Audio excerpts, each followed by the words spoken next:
welcome to week 6. You've all worked so hard already, and I look forward to watching your informational interviews. I always find them interesting, so I hope you've enjoyed watching the ones from your peers. And I also think doing informational interviews is a useful skill to bring into the future. I know I do informal ones all the time if I'm applying for a job or thinking of applying for one or applying for an internship, just talking with somebody who either is currently in that position or has been in the past can be really helpful. So I hope this is something you can bring with you in the future. So this week and also next week are focused on the practical aspects of the job search process. So like resumes and cover letters, searching for a job, using social media. Next week we'll be going more into interviewing. And so we're going to tie this into the job market branding project, which is basically you're finding an internship or a job or some kind of position that you could either realistically apply to now with your own experiences, or you believe that you would be able to apply to like immediately after graduation.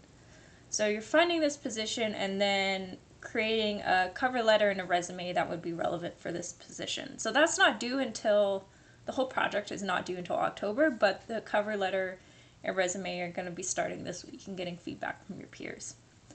Let's see. So there's already a lot of information posted on Blackboard about the resumes and cover letters, so I'm not going to be repeating too much here. Just in terms of tips I would add.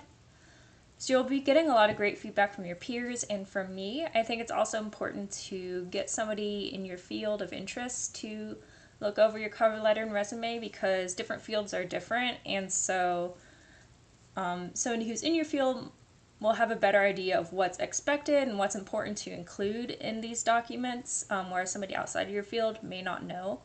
And also somebody in your field might help you figure out like what can really help you stand out and like be unique in a good way when applying to jobs.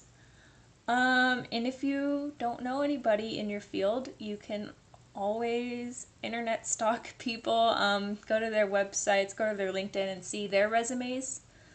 So you all found people for your informational interviews, so you're able to find people in your field. It can take a little digging though. And so then for this class, we're focusing on resumes just because that's what's relevant for most people, what you need for most jobs. But for academic positions or for some graduate school applications, you might need a CV, which is very similar to a resume. Just it doesn't have to be one page, and it has more information about like your publications and your presentations. So I know I started my CV by just like copy pasting my resume and then elaborating. And so you can get some good inspiration for CVs by looking at the websites for like professors or graduate students in your field, to get an idea of what kind of things you should include or like how you want to format it. And then finally, I've not uploaded it yet, but I will by the time I post this video. A PDF of a couple of slides that I use in my in-person version of this class, because it covers some of the main challenges that people face when making a resume. Kind of on the one hand, I don't have enough experience, I don't know what I'm supposed to put on here because I don't really have any experience, or on the other hand, I don't know how to fit all this stuff onto one page.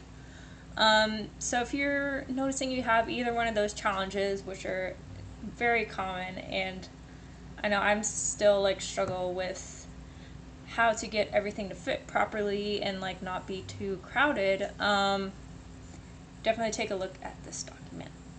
So let me know if you have any questions, and have a good week. Bye.